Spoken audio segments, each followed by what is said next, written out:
நான் ஒரு முட்டாளுங்க, ரொம்ப நல்லா படிச்சவங்க 4 பேரு சொன்னாங்க நான் ஒரு முட்டாளுங்க.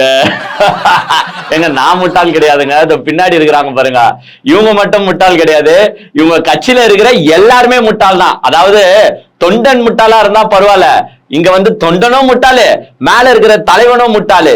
ஏண்டா படிங்கடா படிங்கடா, படிச்சு முன்னேற சொல்லுங்கடா, காசு இருந்தா எதை வேணாலும் வாங்கலாம்டா, அறிவை வாங்க முடியாதான்ட்டு நம்ம குழந்தைக்கு சொல்ற மாதிரி சொன்னாலும், படிச்சவங்கள கூட வச்சுக்கோங்கடான்னு சொன்னாலும் இவங்க வந்து பாத்தீங்கன்னா இல்ல நானும் ஒரு தற்குறி, நான் யாரை என் கூட வச்சுப்பேன்னு பாத்தீங்கன்னா தற்குறியா தான் வச்சுப்பேன்ட்டு இந்த தற்குறி கூட்டம் ஒன்னா சேர்ந்து கட்சி ஆரம்பிச்சு தமிழ்நாட்டை நாசப்படுத்துதோ இல்லையோங்க, இந்தியா அளவுல தமிழ்நாட்டுக்கான பேரையே கெடுத்துட்டு இருக்காங்க.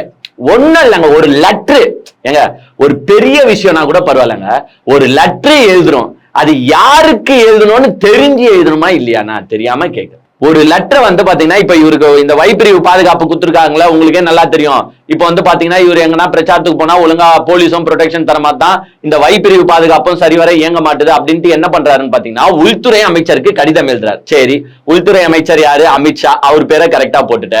நெக்ஸ்ட் உள்துறை செயலாளர்ன்ற ஃபீல்டுல இவர் யார் பேரை போடுறாருன்னு பாத்தீங்கன்னா அஜய்குமார் பல்லா, அவர் பேரை போடுறாரு. அவர் உள்துறை அமைச்சரே கிடையாது. ஏங்க அந்த மனுஷன் உள்துறை அமைச்சர்ல இருந்து விலகி கிட்டத்தட்ட 2 வருஷம் ஆகுது. இது சரி, ஏதோ போன வாரம் விலகி இருக்காருங்க, நான் தெரியாம போட்டுட்டேங்க அப்படின்னு நீங்க சொன்னா கூட பரவாயில்ல, அவரு விலகியே 2 வருஷம் ஆகுது. அவர் எப்போ உள்துறை அமைச்சரா உள்துறை செயலாளரா இருந்தாருன்னு பாத்தீங்கன்னா 2019 இருந்து 2024 வரைக்கும் தான் இருந்திருக்காரு. அப்புறமா அவர் அந்த பதவியில இருந்து விலகி அவர் இப்ப மணிப்பூர் மாநிலத்தோட ஆளுநரா இருக்காரு. இவங்க எழுதுற லெட்டர்ல உள்துறை செயலாளர்னு போட்டுட்டு அவரோட பேரை போட்டு எழுதி இருக்காங்க. ஏங்க இந்தியா லெவல்ல காரி துப்புறாங்க. என்னடா இது கட்சி, ஒரு உள்துறை செயலாளர் யாருன்னு கூட தெரியாம இயங்கிட்டு இருக்கீங்க, நீங்க லெட்டர் வேற எழுதுறீங்களே அப்படின்ட்டு இந்தியா லெவல்ல, அதாவது ஃபர்ஸ்ட் வந்து பாத்தீங்கன்னா தமிழ்நாட்டுல இருக்கிற நம்ம தான் இவங்களை வந்து தற்குறி கூட்டம்னு சொல்லிட்டு இருந்தோம். இப்ப என்ன பண்றாங்கன்னா இந்தியா லெவல்ல இருக்கிறவங்களா அட தற்குறி கூட்டங்களா, யார் உள்துறை செயலாளர்னு கூட வர தெரியாம ஒரு தமிழ்நாட்டுல கட்சியை நடத்தின்னு இருக்கீங்க, நீங்க தான் என்ன சொல்றீங்கன்னு பாத்தீங்கன்னா நாங்க தான் நெக்ஸ்ட் தமிழ்நாடு ஆள போறோம்னு வேற சொல்றீங்களேடா அப்படின்னு வந்து பாத்தீங்கன்னா சோசியல் மீடியா ஃபுல்லா வச்சு இவங்களை செஞ்சுட்டு இருக்காங்க. அவங்களுக்கு வந்து நம்ம கிளாஸ் எடுக்கணும்ல, மிஸ்டர் விஜய் அண்ட் கோ, அதாவது இந்த லெட்டரை எழுதுந்து சிடிஆர் நிர்மல்குமார்னு சொல்றாங்க. பட் லெட்டர் பேட் வந்து பாத்தீங்கன்னா விஜயோட லெட்டர் பேட் தான், தமிழக வெற்றி கழகம் விஜயோட லெட்டர் பேட்ல இருந்து தான் போயிருக்கு. சோ விஜயோட பெர்மிஷன் இல்லாம அந்த லெட்டர் பேட் போயிருக்காது. ஆப்வியஸா சிடிஆர் நிர்மல்குமாருக்கே தெரியாதுன்னா விஜய்க்கு எங்க இருந்து தெரிய போகுது யாரு உள்துறை செயலாளர்னு? அவர் உள்துறை அமைச்சர், ஓ அமித்ஷா உள்துறை அமைச்சரா, நான் பிஜேபியோட லீடர் இல்ல நினைச்சேன் அப்படின்னு சொல்ற கேரக்டர் தான் விஜய். அவருக்கு எங்க இருந்து தெரிய போகுது உள்துறை செயலாளர்லாம்? சோ அவரோட லெட்டர் பேட்ல தான் அனுப்பியிருக்காரு. So both are responsible, CDR நிர்மல்குமாரோ ரெஸ்பான்சிபிள், விஜயும் தான் ரெஸ்பான்சிபிள். சோ மாத்தி வந்து பாத்தீங்கன்னா லெட்டர் அனுப்பி விட்டுருக்காங்க, அப்புறமா வந்து திருப்பி ரீகரெக்ஷன் பண்ணிருக்காங்க. இதுதான் பேசும் பொருளாகி இருக்கு. இவங்க கிட்டலாம் நீங்க கொஞ்சம் நினைச்சு பாருங்களேன், இவங்க ஆட்சியை பிடிச்சிட்டு சென்ட்ரல் கவர்மெண்ட் ஃபண்ட் தரலன்னு எக்ஸ் பிரைம் மினிஸ்டருக்கு எழுதுவானுங்க. யாரு இப்ப இருக்கிற நரேந்திர மோடிக்கு எழுத மாட்டாங்க, விட்டா இவங்க எழுதுவாங்க. மன்மோகன் சிங் தானே நம்மளுக்கு தெரிஞ்ச பிரைம் மினிஸ்டர், அவருக்கே எழுதுறா, என்னையா நிதி தர மாட்டீங்க, மன்மோகன் சிங்க கேளு, என்னையா நீங்க நீட் எக்ஸாம் ரத்து செய்ய மாட்டீங்க, மன்மோகன் சிங்க கேளு அப்படின்ட்டு கேட்டாலும் கேட்பானுங்க. ஏங்க சரியான தற்குறி கூட்டமா இருக்காங்க. இப்ப இருக்கிற உள்துறை செயலாளர் யாருன்னு பாத்தீங்கன்னா கோவிந்த் மோகன்யா. ஏங்க சாதா கூகுள்ல போட்டா வர தகவல் ஒண்ணு புரியுதா? இதை வந்து நீங்க பெரிய இந்த சயின்டிபிக் மூளையோ இல்ல பெரிய அறிவு திறனை வச்சுலாம் நீங்க யோசிக்கணும்னு அவசியமே கிடையாது. அந்த லெட்டரை எழுதுறதுக்கு முடியும் போது உள்துறை அமைச்சர், உள்துறை செயலாளர்னு போட்டாலே தெளிவா வரப்போகுது. ஒரு ஹோம் மினிஸ்டர், ஹோம் செக்ரட்டரி, என்ன இவங்க என்னங்க வச்சுட்டு செய்யறது? தமிழ்நாடோட மானமே போதுங்க, தமிழ்நாடோட மானமே போகுது. ஆனா இப்போ இவங்களை கேட்டீங்கன்னு நினைச்சுக்கோங்களேன், ஏன்பா நீ உள்துறை செயலாளர் கோவிந்த் மோகனுக்கு பதிலா நீ அஜய்குமார் பல்லாவை போட்டு எழுதினியாமே, ஏன் தெரியாம தப்பா எழுதிருக்கிறன்னு கேட்டா அதுக்கு கூட முட்டு கொடுப்பானுங்க இவனுங்க. உங்களுக்கு இவனுங்களை பத்தி தெரியாதே, எங்களுக்கு என்ன தெரியாதுன்னு நினைச்சீங்களா? எங்களுக்கு அது கோவிந்த் மோகன் நல்லாவே தெரியும். இன்னைக்கு April 1 இல்ல, நாங்க ஏப்ரல் ஃபுல் பண்றதுக்காக சும்மா அஜய்குமார் பல்லான்னு போட்டு அனுப்பணும். ஆனா எங்களுக்கு கோவிந்த் மோகன் நல்லாவே தெரியும். உனக்கு தெரியுதான்ட்டு நாங்க செக் பண்ணோம்.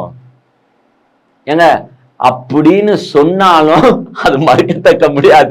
ஏன்னா இவனுங்களாம் வந்து பாத்தீங்கன்னா அந்த மாதிரி கேரக்டர் தான். சோ இன்னைக்கு வந்து பாத்தீங்கன்னா லெட்டர் எழுதியிருக்காங்க. அதாவது எங்களுக்கு வந்து நீங்க கொடுத்திருக்கிற வைஸ் செக்யூரிட்டியும் வந்து பாத்தீங்கன்னா என்னென்ன புரோட்டோகாலை ஃபாலோ பண்ணுமோ அந்தந்த புரோட்டோகாலை ஃபாலோ பண்ண மாட்டாங்க. அதே மாதிரி இங்க வந்து நாங்க பிரச்சாரத்துக்கு போகும்போது தமிழ்நாடு போலீஸும் வந்து பாத்தீங்கன்னா சரியான பாதுகாப்பு தரமாட்டுது. இப்ப ரீசெண்டா வந்து நான் பெரம்பூருக்கு போயிட்டு வந்தேன், அந்த இடத்துலயும் சரி கொளத்தூர்லயும் சரி எனக்கு சரியான பாதுகாப்பு தரமாட்டாங்க. இதனாலேயே நான் வந்து பாத்தீங்கன்னா வில்லிவாக்கத்துல கேன்வாசிங் பண்ணாம ஓடி போயிட்டு வீட்டுல ஒளிஞ்சவன் தான். இன்னுமே நான் வீட்டை விட்டு வெளில வரலங்க.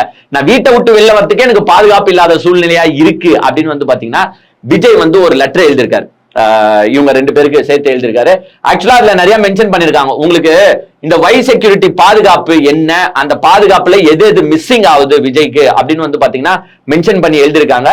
குறிப்பா இந்த வைஸ் செக்யூரிட்டி பாதுகாப்பை பொறுத்த மட்டும் யாருக்கு அந்த பாதுகாப்பை கொடுக்குறாங்களோ அந்த பாதுகாப்புரிய பர்சன் கிட்ட இருந்து அந்த தொண்டர்கள்ன்றது வந்து பாத்தீங்கன்னா உங்களுக்கு ஒரு கிட்டத்தட்ட ஒரு 10 மீட்டர் டிஸ்டன்ஸ்ல தான் இருக்கணும் அப்படின்றது ரூல்ஸ். இவர் வந்து அதை பாயிண்ட் அவுட் பண்ணி எழுதிருக்காரு. பாருங்க, தொண்டர்கள்லாம் 10 மீட்டர் டிஸ்டன்ஸ்ல இருக்கணும். ஆனா இங்க வந்து பாத்தீங்கன்னா தொண்டர்கள்லாம் எங்க மேலே ஏறிடுறாங்க, எங்க கார் பக்கத்திலேயே வந்துடுறாங்க. அப்படி கேவலமான ப்ரொடெக்ஷன் வந்து பாத்தீங்கன்னா போலீஸ் கொடுத்துட்டு இருக்கு.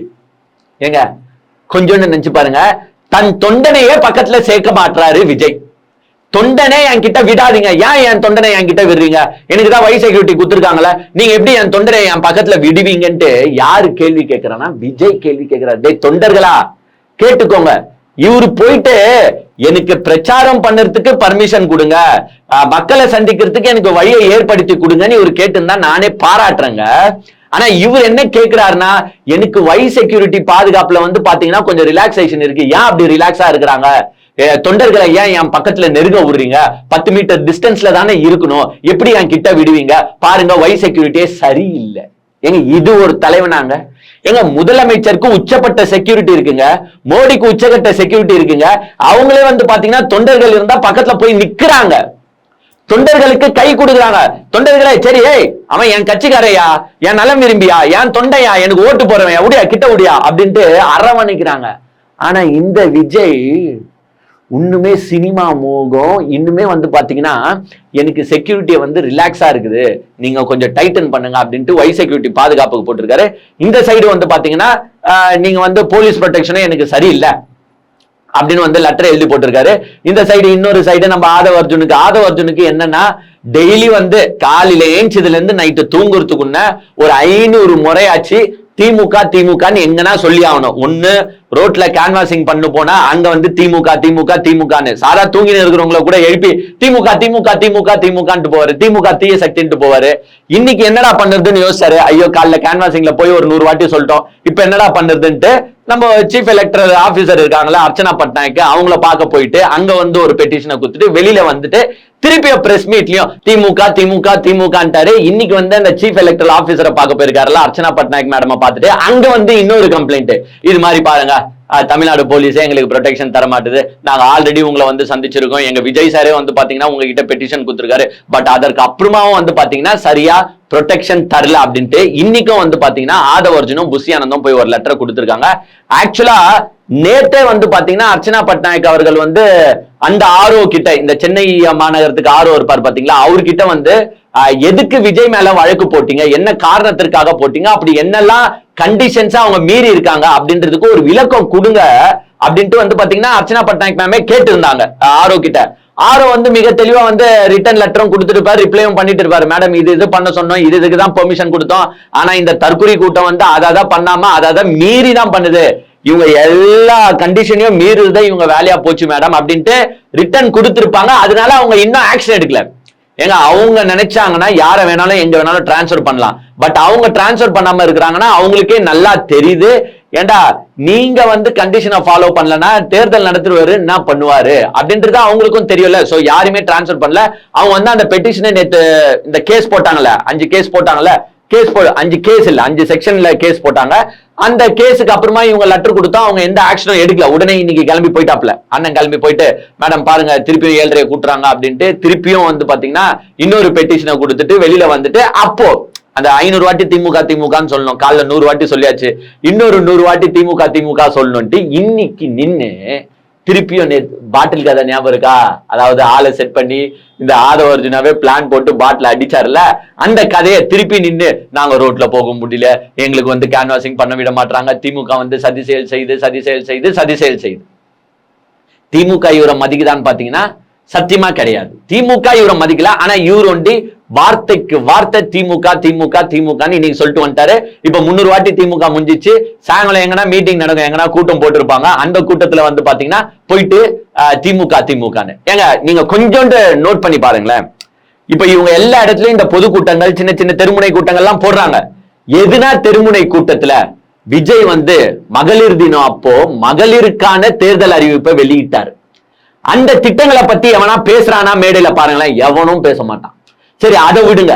அதுக்கு அப்புறமா இப்ப ரீசெண்டா வேட்பாளர் அனௌன்ஸ் பண்ணும்போது யூத்துக்காக சில திட்டங்களை அறிவிச்சாரு. ஏங்க அவர் செய்யறாரு செய்யல அதை விடுங்க, நெக்ஸ்ட் டிபார்ட்மெண்ட் அறிவிச்சாரு.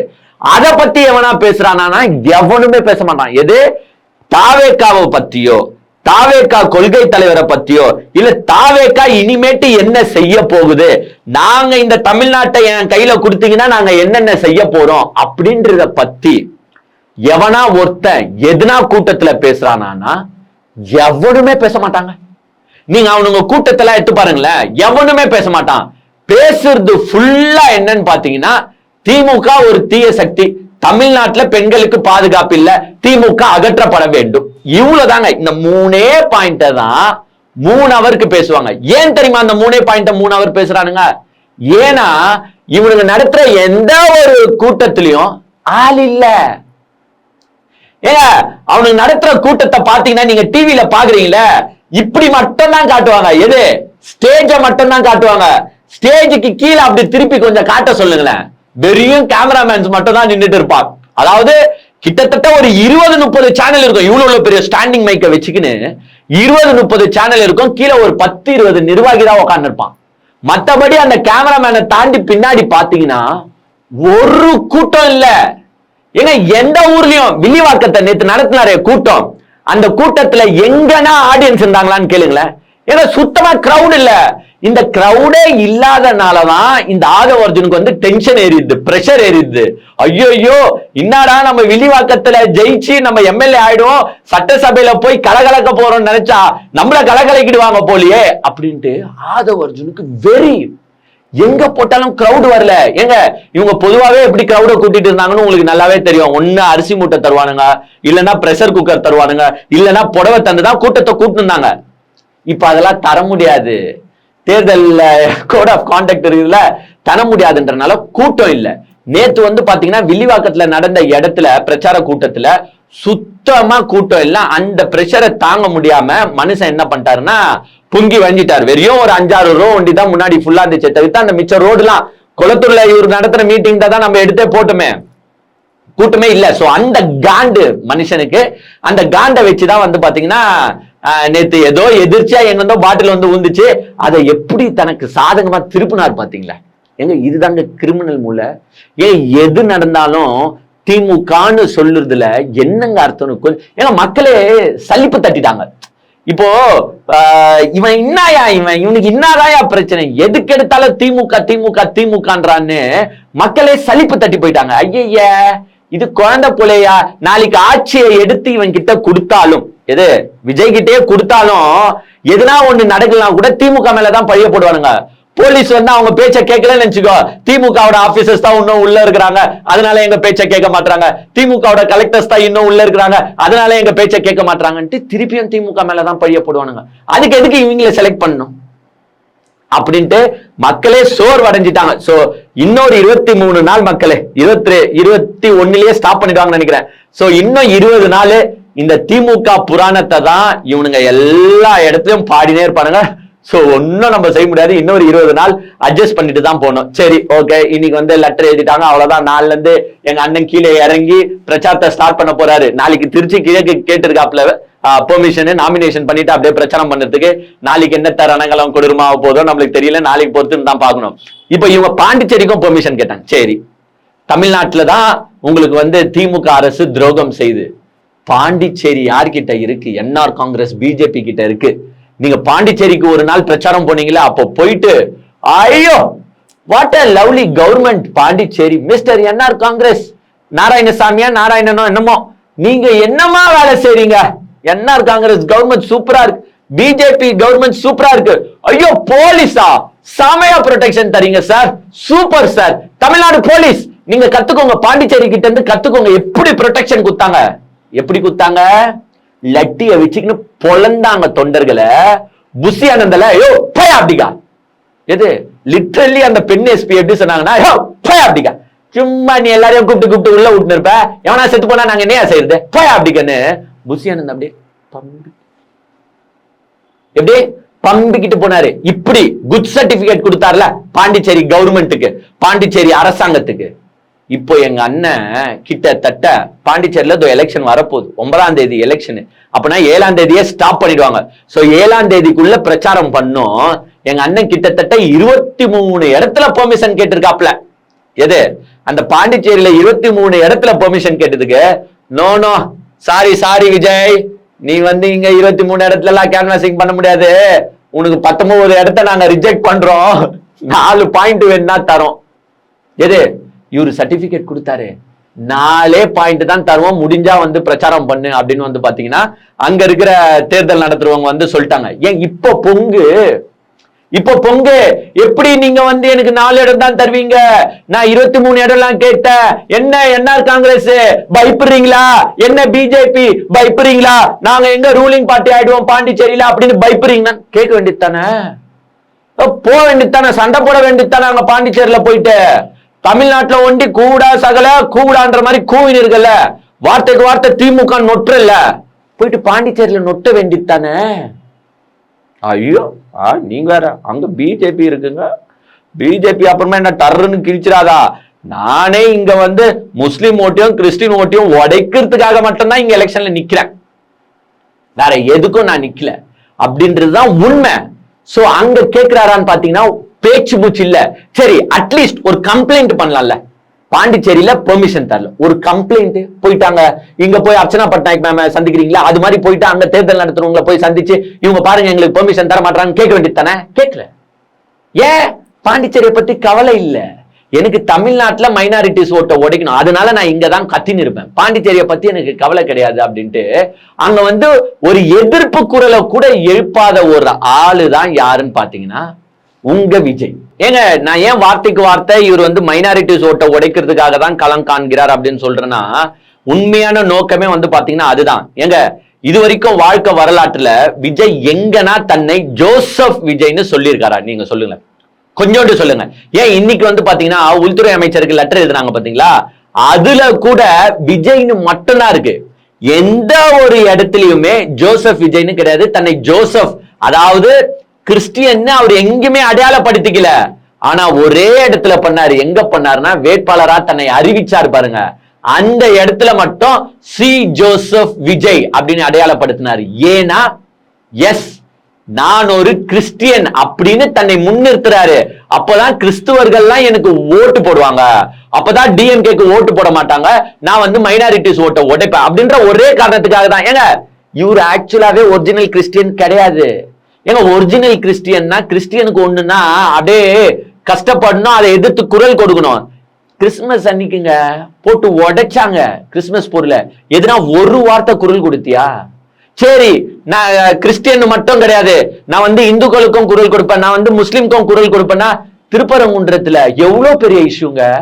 எங்க ஒரு மத கலவரமே ஏற்பட்டிருக்கும், எங்கன்னா ஒரு குரல் கொடுத்தாரா? எங்க நம்பர் 1 பைண்டாங்கோலி ஓட்ட உடைக்கிறதுக்காக மட்டும்தான் இங்க இறங்கியிருக்காரு.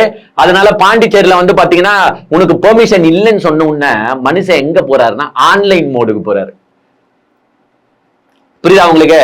கேன்வாசிங்க அதான், வணக்கம் மக்களே, நான் தான் உங்க விஜய் பேசுறேன். ஓ இப்படி எல்லாம் கை வைக்க மாட்டார்ல எங்க அண்ணன் யாரு, அப்படியே அசால்ட்டா அப்படியே பாண்டிச்சேரியில நான் பிரச்சாரத்துக்கு பெர்மிஷன் கேட்டேன், ஆனா பெர்மிஷன் தரல. உங்களெல்லாம் சந்திக்கணும்னு எனக்கு ஆசை தான், பட் இருந்தாலும் பெர்மிஷன் இல்லாத நேரத்துல என்னால சந்திக்க முடியல. கவலைப்படாதீங்க, நம்ம பாண்டிச்சேரியில வெற்றி பெற்ற பிறகு ஆட்சி அமைச்சிருவோம்.